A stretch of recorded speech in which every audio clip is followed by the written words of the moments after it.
दोस्तों, हम कर रहे हैं अपना सब्जेक्ट इंटरप्रिटेशन ऑफ स्टैट्यूट्स और आपका लेक्चर नंबर ये है 28। इस सब्जेक्ट में टॉपिक रहेगा आपका इंटरप्रिटेशन ऑफ पीनल स्टैट्यूट्स, यानी कि जब हम आपराधिक कानूनों का निर्वचन करते हैं, इंटरप्रिटेशन करते हैं, तो कौन कौन से सिद्धांत कोर्ट को ध्यान में रखने चाहिए या कोर्ट ध्यान में रखता है और कैसे हम इस सब्जेक्ट को इंटरप्रिटेशन में स्टडी करेंगे इस टॉपिक को।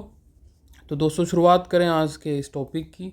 तो सबसे पहले जानें कि पीनल स्टैट्यूट्स होते क्या हैं। देखिए, पीनल स्टैट्यूट्स का मतलब हुआ जो क्रिमिनल ऑफेंस को डिफ़ाइन करते हैं। क्या करते हैं? डिफ़ाइन करते हैं और प्रिस्क्राइब करते हैं क्या? पनिशमेंट। ठीक है। अब क्रिमिनल लायबिलिटी एक व्यक्ति की पर्सनल लिबर्टी, रेपुटेशन और कई बार लाइफ को भी अफेक्ट करती है।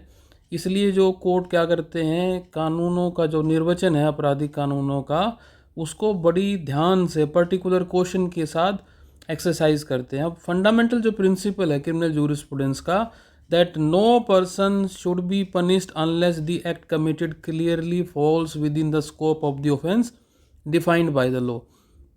यानी कि बियॉन्ड ऑल रीजनेबल डाउट वो व्यक्ति जो आपराधिक है वो बिल्कुल उसमें ऑफेंस के अंदर इंग्रेडिएंट्स को पूरा करे तो ही हम उसको सज़ा देंगे, अदरवाइज सज़ा नहीं देंगे। बियॉन्ड ऑल रीजनेबल डाउट, और सिविल केसेस में प्रीपोंडरेंस ऑफ प्रोबेबिलिटी का सिद्धांत होता है और क्रिमिनल केस में होता है beyond all reasonable doubt. Therefore the interpretation of penal statutes is governed by specific principles. बहुत ही पर्टिकुलर सिद्धांत हैं, क्योंकि इंडिविजुअल राइट्स को प्रोटेक्ट करना है और अपहोल्ड करना है किसको? रूल ऑफ लॉ को। दोस्तों, ये चीज़ आप ध्यान से समझ लीजिए कि जो कानून जो है आपराधिक कानून का जो निर्वचन है, प्रिंसिपल ऑफ स्ट्रिक्ट कंस्ट्रक्शन है। ठीक है। इंटरप्रिटेशन और कंस्ट्रक्शन में क्या डिफरेंस है ये हम पहले भी कर चुके हैं।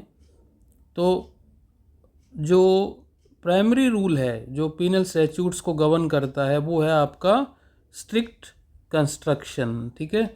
इसका मतलब है, पहली बात, clear conduct required. A person can not be punished unless their conduct clearly falls within the words of the statutes beyond all reasonable doubt. No stretching of meaning, right. ज़बरदस्ती नहीं उसमें फिक्स कर देंगे। वो अपराधी उस कानून के जो इंग्रेडिएंट्स हैं, जो असेंशियल्स हैं, उसमें पूरा उतरना चाहिए, स्ट्रेच नहीं करेंगे। कोर्ट्स कैन नॉट स्ट्रेच और extend the meaning of a penal provision to cover the acts not expressly included. और बेनिफिट ऑफ डाउट जो है, अगर एम्बिग्यूटी है तो वो हमेशा एक्यूज्ड को जाएगा। तो ये तीन सिद्धांत बताते हैं स्ट्रिक्ट कंस्ट्रक्शन को।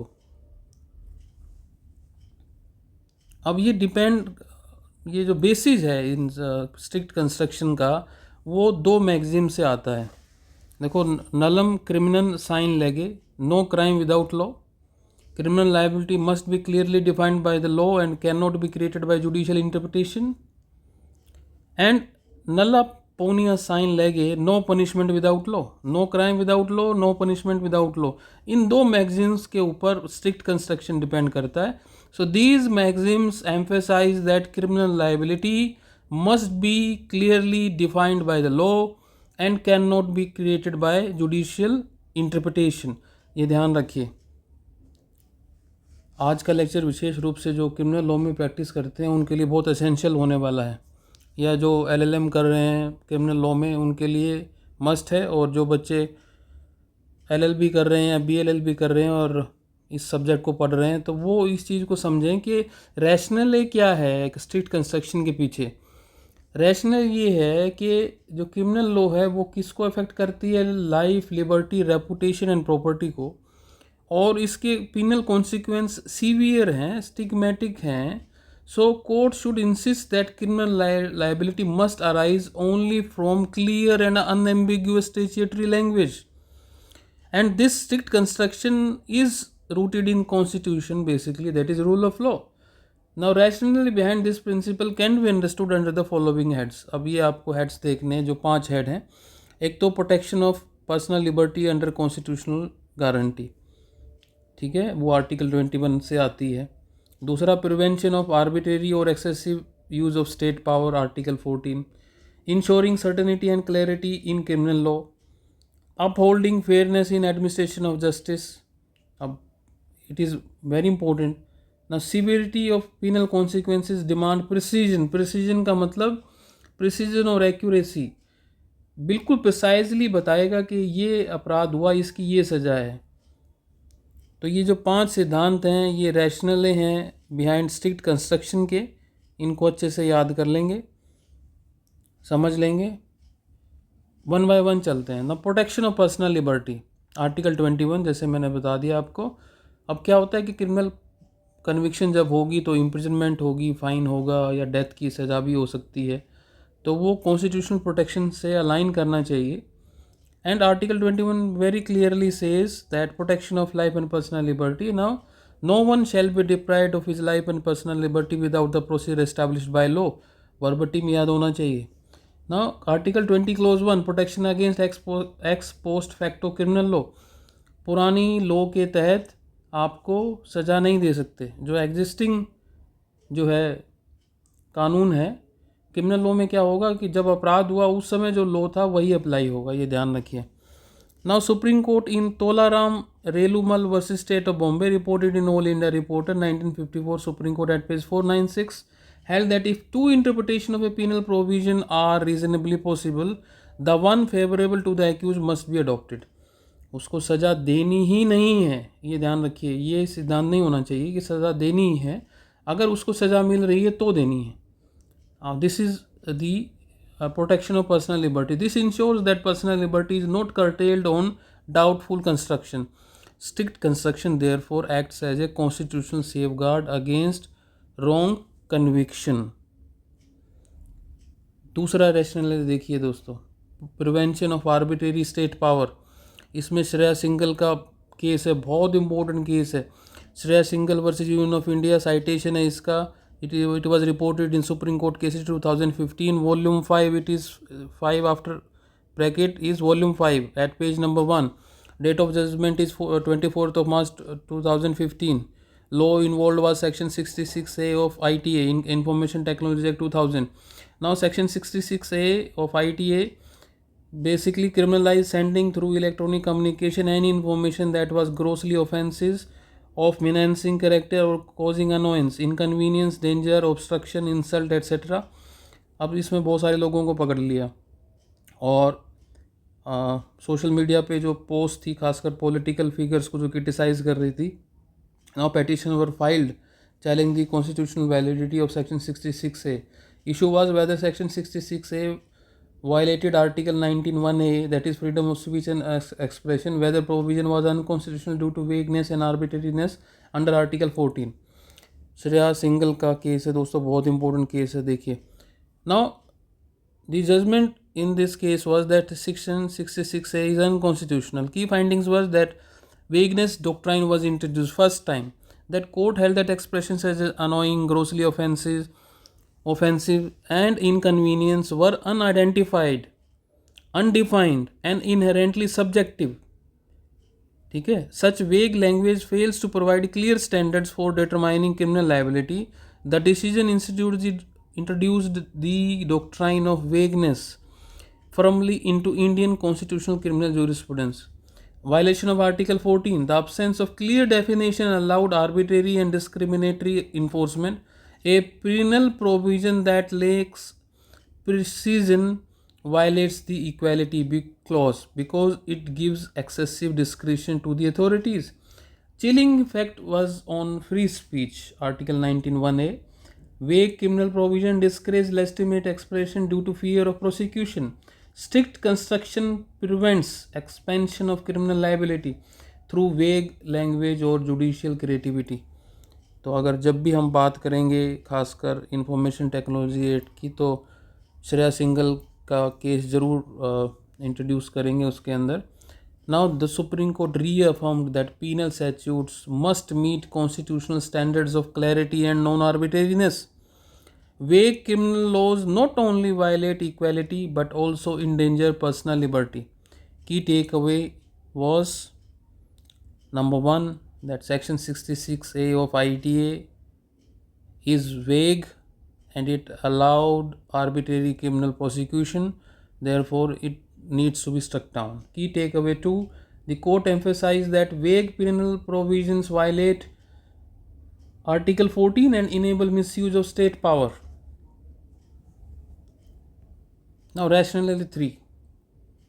Certainty and clarity in criminal law. The rule of law demands that individuals must know in advance what conduct is criminal. इसको certainty of law कहते हैं. ये बहुत इंपॉर्टेंट है कि कौन सा काम अपराध है और कौन सा नहीं है, ये पहले ही पता होना चाहिए, लिखा होना चाहिए, ताकि लोग उसको ना करें, और करें तो उनको सज़ा मिलेगी क्योंकि उनको पता ही अपराध है. Criminal statutes must provide clear notice of prohibited acts. This is reflected in the maxim that is nullum criminal sine lege, no crime without law, nulla ponia sine lege, no punishment without law. In Hari Prasad Rao versus State, reported in All India Reporter 1951, Supreme Court at page 204, the court held that mens rea cannot be presumed unless clearly excluded by the statute. Essential element must be clearly defined and proved. Now, this strict construction ensures predictability and prevents retrospective और uncertain criminalization. तो ये कितना important है ये case दोस्तों, Hariprasad Rao versus state का, कि mains रिया को आप प्रिज्यूम नहीं कर सकते कि इसने तो अपराध किया ही होगा, इसके दिमाग में ये आपराधिक प्रवृत्ति रही होगी, गिल्टी माइंड रहा होगा, unless clearly excluded by the statute. Rational 4 देखिए, fairness in administration of justice. Now fair criminal justice requires that no person is convicted based on doubtful और extended interpretation. In R Kalyani versus Janak C Mehta, reported in Supreme Court cases 2009 volume 1 at page 516, the Supreme Court reiterated that penal statutes cannot be enlarged by implication or analogy. ज़बरदस्ती नहीं फंसा सकते हैं किसी भी व्यक्ति को अपराधी बनाकर उसको. ना courts can not create offences through interpretive expansion. Strict construction ensures that punishment corresponds precisely to legislatively defined wrongdoing. जो स्ट्रिक्ट कंस्ट्रक्शन का ये भी एक इम्प्लीकेशन है कि जो सज़ा जो है वो किससे होगी, जो कि कानून में बताई गई अपराध है उसे कोरस्पॉन्डिंग होगी. Core principle is that courts can not create offences, right, through interpretive expansion. Punishment must correspond precisely to legislatively defined wrongdoing. कितना important rationale है. Now rationale 5, severity of penal consequences demand precision. क्योंकि एक penal consequence एक अपराध को जब हम अपराधी को बता दिया उसको, तो उसको या तो imprisonment होगी जो कि उसका deprivation होगा पर्सनल लिबर्टी का, या हैवी फाइन्स होंगे, तो फिनेंशियल पेनल्टीज़ होंगी, फॉरफीचर ऑफ प्रॉपर्टी हो सकता है, लॉस ऑफ असेट्स और property as a penal consequence, social stigma तो है ही है ना, it is a lasting damage to reputation and social standing. In state of Maharashtra versus Mohammad Yakub 1983 SCC 57. Now in this case the court clarified that although penal statutes are strictly construed, clear legislative intent must be given effect. Strictness ensures fairness, not artificial narrowness. Thus precision protects against unjust criminalization. अब की judicial principles की बात करते हैं जो interpretation of penal statutes में, जब हम कोर्ट्स ने अलग अलग केसेस में हेल्ड किए हैं, वेल एस्टेब्लिश प्रिंसिपल्स हैं to guide interpretation, especially in interpretation of penal statutes.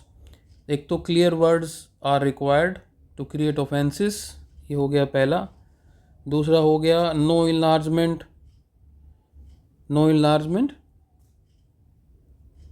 दूसरा हो गया नो इनलार्जमेंट बाय एनालॉजी और इम्प्लीकेशन. तीसरा हो गया आपका strict construction but not narrow construction, right. Essential ingredients must be clearly proved. Modern approach with legislative object. तो ये पे यहाँ पे देखिए जो फॉलोइंग की principles have been consistently shaped और उसके लिए आपको क्या करना पड़ेगा, जो आपका केस लो है वहाँ पर जाना पड़ेगा। अब इन सिद्धांतों को वन बाय वन लेते हैं दोस्तों। पहला प्रिंसिपल, पहला सिद्धांत, clear words are required to create offence. An offense must be defined in clear and unambiguous terms. Courts cannot infer criminal liability from doubtful or vague language. अब इसमें Tolaram Relumar versus state of Bombay या year 1954 Supreme court 496 का judgement है, और law इसमें involve था essential supplies temporary powers act 1946 section 7। Facts क्या थे कि जो accused he was prosecuted for contravening a control order under the essential supplies act. The wording of the relevant provision was ambiguous and it was applicability of penal consequences issue whether ambiguity in penal provision can justify conviction. The Supreme Court held that if two reasonable construction of a penal statutes are possible, the interpretation favorable to the accused must be adopted. ये हो गया Tolaram Relumal versus state of Bombay का case, जिसमें कहा कि वो interpretation जो accused के फेवर में है वो हम अडॉप्ट करेंगे, और we can not rely on doubtful construction. Principle number 2, no enlargement by analogy और implication. R Kalyani versus Janak C Mehta and others 2009 का केस है, सुप्रीम कोर्ट का जजमेंट. आप साइटेशन यहाँ पे देख रहे हैं. जो लॉ था वो आपका इन्वॉल्व था नेगोशिएबल इंस्ट्रूमेंट 8081 सेक्शन 138. अब फैक्ट्स क्या थे, जो criminal liability under section 138 of negotiable instrument, circumstances where statutory requirements were not strictly complied with. Can penal provisions be extended beyond clear statutory language? The Supreme Court held that penal statutes must be strictly construed and cannot be widened by implication. Criminal liability must strictly satisfy statutory ingredients. So courts cannot expand penal provision through analogy और inference, यानी judicial interpretation से उसको extend नहीं कर सकते हैं penal provision को. Strict but not narrow construction. Strict का मतलब ये नहीं है कि नैरो कंस्ट्रक्शन करें. इसके लिए state of Maharashtra versus Mohammad Yakub and others 1980 का केस है सुप्रीम कोर्ट का. इसके अंदर क्या था कि जो accused he was caught attempting to smuggle silver. Issue was whether the act constitute attempt under the customs act. So how should attempt in penal statute be interpreted? That was the issue. The court held that while penal statute must be strictly construed, but interpretation should not defeat legislative intent. The term attempt must be understood in its practical and purposive sense. The strict interpretation does not mean defeating the object of the law. Clear statutory purpose must be respected. ये हो गया आपका. अब principal number 4 देखिए, essential ingredients must be clearly proved. Hari Prasad Rao versus state AIR 1951 supreme court 204. So accused were prosecuted for contravention of a control order but lacked mens rea. Is mens rea necessary under penal statute unless expressly excluded? That was the issue. The Supreme Court held that unless clearly excluded, mens rea is an essential ingredient of criminal offense and criminal intention cannot be presumed. So essential ingredient of offense must be strictly proved beyond all reasonable doubt. Principle number 5, strict construction with legislative object, that is the modern approach. Messrs Gujarat Travancore Agency versus CIT. Citation is 1989 3 SCC 52. So issue was whether penalty under Income Tax Act required for proof of mens rea. Should penal provision in economic statutes be interpreted strictly? The court observed that while criminal offences require mens rea, certain statutory penalties may be strict liability depending on the legislative intent. Now modern penal statutes may modify traditional strict rules, but essential element must be clearly satisfied, right? So interpretation of penal statutes rest on a delicate balance between protecting individual liberty at the one end and ensuring effective enforcement of criminal law on the other end. But courts should insist on clarity, precision and strict proof of ingredients. At the same time, they recognize that mechanical literalism may undermine legislative purpose in modern regulatory context. So, therefore, the court should apply strict construction as a constitutional safeguard and tempered by purposive reasoning where necessary, ensuring that criminal justice remain both fair and effective. अब exception क्या है, देखिए दोस्तों, ये बहुत important रहने वाला है. सोशल वेलफेयर पीनल लॉज जो होते हैं आपके, जो सोशल वेलफेयर लॉज हैं या रेगुलेटरी लॉज हैं या इकोनॉमिक लेजिस्लेशन है, जहाँ पे पब्लिक इंटरेस्ट को हम प्रोटेक्ट करते हैं या सिस्टमेटिक एब्यूज़ को प्रोटेक्ट करते हैं, प्रिवेंट करते हैं और रेगुलेट करते हैं सोशो इकोनॉमिक एक्टिविटीज़ को, तो इन लॉज को जब हम अडॉप्ट करते हैं तो कोर्ट जो है एक पर्पजिव अप्रोच के साथ चलता है. यानी कि इसका पर्पज़ क्या है, जैसे इन्वायरमेंट प्रोटेक्शन देखिए, इन्वायरमेंट प्रोटेक्शन में जो कलेक्टिव राइट्स हैं, खासकर जो कॉमन सिटीजन के, उसको हम इकोलॉजिकल हार्म को एक मेजर गोल बना के और कोर्ट इंटरप्रेट करता है. एंटी करप्शन लॉज में जो लॉज होते हैं वहाँ पे पब्लिक इंटीग्रिटी और ट्रस्ट इन गवर्नेंस का इशू रहता है, तो कोर्ट इन चीज़ों को देखता है कि trust should be maintained and integrity should be maintained. और इकोनॉमिक ऑफेंसेस में economic offences laws regulate financial integrity and prevent systematic fraud. अब इनको वन बाय वन लेते हैं. ओलियम गैस लीकेज आप सब ने सुना है, 1987 का जो आपका साइटेशन है इसका. अब ओलियम गैस लीक हो गया Shriram foods and fertilisers and it caused a major harm to the general public, and issue was whether industries engaged in hazardous activity they could avoid liability under traditional fault principles. The Supreme Court adopted a purposive interpretation of environmental law and evolved the principle of absolute liability, holding that enterprises engaged in hazardous activities are absolutely liable for harm. So, if we talk about the relevance to the penal interpretation, generally, you see, environment statutes are penal in nature. The court interpreted them broadly to fulfill their protective object. So, however, liability was still tied to statutory framework and legal standards.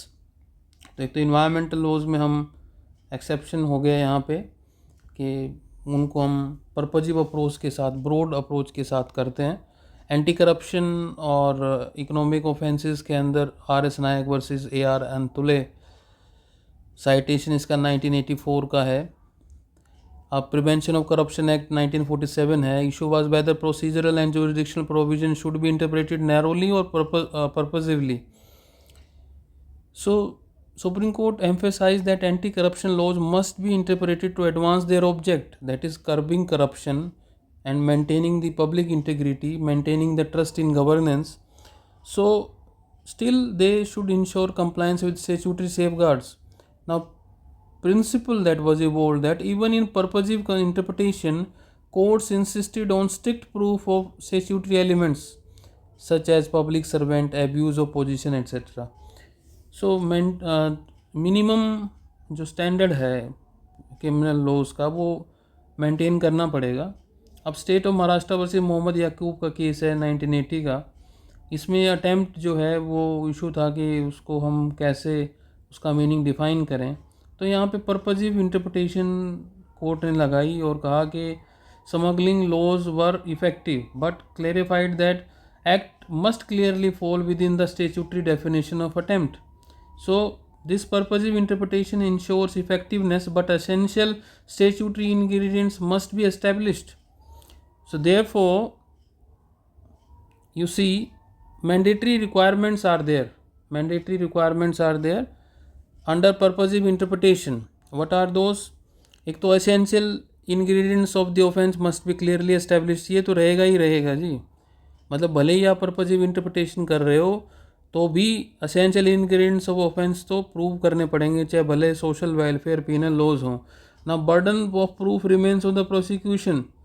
So चाहे social welfare laws है, strict proof of essential element should be given and criminal liability cannot be presumed.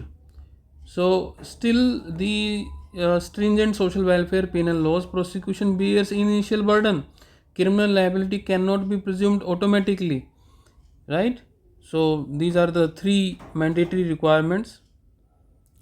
In Noor Aga versus state of Punjab जो burden of proof है 2008 का case है, इसमें NDPS के under conviction जो है वो इशू इन्वॉल्व था कि स्टैट्यूटरी प्रिजम्पशंस क्या हैं.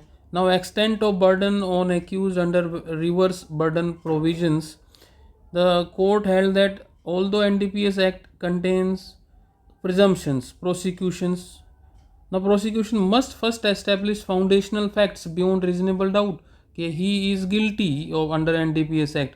So even under stringent social welfare penal laws, prosecution bears initial burden, that is burden of proof, and criminal liability cannot be presumed automatically. और strict legality वाली जो लिमिट्स हैं वो purposive interpretation पर भी apply होती हैं. अब स्ट्रिक्ट और लिबरल इंटरप्रिटेशन जो है उसका फ़र्क क्या है, जिसे हमने पर्पजिव इंटरप्रिटेशन भी कह दिया. स्ट्रिक्ट इंटरप्रिटेशन में देखो, एक तो इंडिविजुअल लिबर्टी को हम प्रोटेक्ट करते हैं, दूसरा हम जुडिशियल ओवर रीच को प्रिवेंट करते हैं, तीसरा हम अवॉइड करते हैं क्रिमिनलाइजिंग कंडक्ट नॉट क्लियरली प्रोहिबिटेड. अब लिबरल या पर्पजिव इंटरप्रिटेशन में it prevents the offenders from escaping liability due to technical loopholes, ensures effectiveness of regulatory penal statutes. So therefore court should balance between both the approaches depending on the statutory language and legislative intent. तो ये तो हम बार बार कर चुके हैं कि जो intention of the legislature है वो प्रिवेल करेगी. अब कॉन्स्टिट्यूशनल डायमेंशन देखते हैं. देखिए जो पीनल इंटरप्रिटेशन के अंदर, एक तो देखिए जब भी पीनल स्टैट्यूट्स को हम है ना टेक्सचुअल एनालिसिस तक नहीं सीमित रखते कि हम बेयर एक्ट खोल के बैठ गए और उसमें जो लिखा है उसको ही फॉलो कर रहे हैं. Now criminal law operates within the framework of the constitution also. Such penal statutes affect life, liberty, equality. So constitutional guarantee वहाँ पे आएंगे ही आएंगे. और कौन कौन से गारंटी होगी, देखिए आर्टिकल 14 की गारंटी होगी पहले तो, equality before law and non arbitrariness. Then number 2 article 20 clause 1 की, that is protection against ex post facto criminal liability. यानी कि जब आप नया कानून बना के सज़ा बढ़ा नहीं सकते तो जो सज़ा आपकी या जो अपराध करते हुए था जो प्रोविज़न था वही अप्लाई होगा, नया प्रोविज़न अप्लाई नहीं होगा. आर्टिकल 21 है protection of life and personal liberty. इन तीनों को 1 बाय 1 कवर करते हैं. आर्टिकल 14 देखिए इक्वलिटी बिफोर लॉ की बात करता है और नॉन आर्बिट्रेरीनेस की बात करता है. एक तो ये चीज़ बड़ा क्लियरली एस्टेब्लिश हो गया कि वेगनेस और आर्बिट्रेरीनेस है. श्रेया सिंगल वाला हमने केस किया. Now this section 66A of ITA बड़ा वेग था और ऐसे वेग लॉज के साथ हम क्रिमिनल लायबिलिटी एस्टेब्लिश नहीं कर सकते. Penal statute must be precise and clear. Vagueness in criminal law violates equality and the rule of law. फिर रीजनेबल क्लासिफिकेशन की जो बात हो रही है, अनवर अली सरकार स्टेट ऑफ वेस्ट बंगाल का केस है 1952 का. Court held that criminal procedure must not create a arbitrary classification. Laws that confer unguided discretion in criminal matters violate article 14. अगर कोई डिस्क्रिशन है तो वो अनगाइडेड नहीं होना चाहिए. Now the impact on penal interpretation is that courts interpret penal provisions narrowly to avoid discriminatory application. ये बड़ा इम्पोर्टेंट केस लो है यहाँ पे. अब देखिए article 21 guarantees that no one shall be deprived of life and personal liberty except the procedure established by the law. अब judicial expansion के बाद ये चीज़ क्लियर हो गई कि जो प्रोसीजर है that must be just, fair and reasonable. Now fair procedure के लिए हमेशा Maneka Gandhi versus Union of India का केस है, वो रेफ़र करिए 1978 का. वो कह रहा है कि procedure established by law must be just, fair and reasonable, not arbitrary और oppressive. Due process and fair trial की बात हो रही है, जो हुसैन आरा खातून वर्सेस स्टेट ऑफ बिहार 1980 का केस है. वहाँ पे हो गया कि prolong detention of under trial prisoners जो है वो अगेंस्ट है आर्टिकल 21 के. और speedy trial is a fundamental right under article 21. Penal statutes and procedure must be interpreted to uphold fair and speedy trial rights. Substantive due process. Now Mitthu versus state of Punjab का case है 1983 का। अब इसके अंदर जो mandatory death penalty है इसको struck down कर दिया कि जो लाइफ कन्विक्ट हैं, whether the mandatory death penalty for life convicts committing murder violated article 21, the Supreme Court struck down this section 303 of Indian Penal Code as unconstitutional for violating fairness and reasonableness. Principle is that even punishment provision must satisfy constitutional fairness under Article 21. तो ऐसे case law के साथ हमको relate करेंगे। Article 21 का देखिए 20 clause 1 का protection against ex post facto criminal liability. Prohibition 1 में क्या है देखिए, no person shall be convicted for an act that was an offence at the time of commission, right, that was not an offence. तो आज मान लीजिए कोई अपराध कर रहा है और उसके लिए कोई कानून नहीं है तो फिर उसको नया कानून बना के आप सज़ा नहीं दे सकते। ये तो हो गया prohibition 1। Prohibition 2, no person shall be subjected to a penalty greater than what existed at the time of the offence. आज जो अपराध कर रहा है और जितनी सज़ा है उतनी ही मिलेगी, नया कानून बना के सज़ा को नहीं बढ़ा सकते हैं। Now this provision strictly limits judicial and legislative power in criminal matters. और इसके लिए हम केस रेफर करेंगे Rao Shiv Bahadur Singh versus state of Vindhya Pradesh, AIA 1953, Supreme Court 394। Issue whether a retrospective criminal law increasing punishment is valid. The Supreme Court held that penal statute must be interpreted prospectively unless clearly beneficial to the accused. हाँ, सज़ा कम कर सकते हैं, ठीक है, right, अगर वो उसके लिए बेनिफिशियल है तो। इम्पैक्ट क्या है आर्टिकल 21 का पीनल इंटरप्रिटेशन पे? एक तो Maneka Gandhi versus Union of India का जो केस है उसमें प्रोसीजर को जस्ट फेयर एंड रीजनेबल कर दिया। मिट्ठू वर्सेस स्टेट ऑफ पंजाब जो 1983 का उसमें मैंडेटरी डेथ पेनल्टी को स्ट्रक डाउन कर दिया। हुसैन आरा खातून में स्पीडी ट्रायल आ गया। श्रेया सिंगल के केस में वेग पीनल प्रोविजन को अनकॉन्स्टिट्यूशनल बता दिया। तो इससे क्या हुआ कि जो पीनल स्टैट्यूट्स हैं ये इंश्योर करें fairness in arrest, trial and punishment. तो टोटल मिला के अगर आप देखोगे तो फेयरनेस की बात हो रही है इन अरेस्ट, ट्रायल एंड पनिशमेंट। ये सारे केस लो हमने डिस्कस किए। ये विद साइटेशन है, इसका स्क्रीनशॉट ले सकते हैं या आप इसको स्टडी कर सकते हैं। These are relevant for penal statutes interpretation. अब कंक्लूजन क्या है दोस्तों?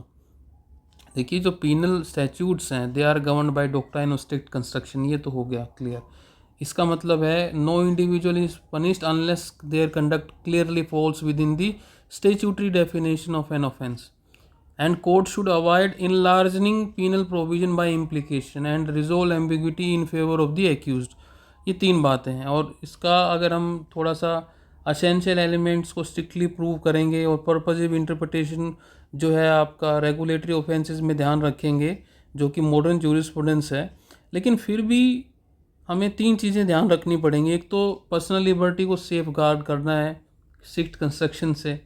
फिर जो है पर्पसिव इंटरप्रिटेशन जो है वो अगर आप रेगुलेटरी ऑफेंसेस में यूज़ करेंगे, खासकर टेक्निकल लूप होल्स को कवर करने के लिए।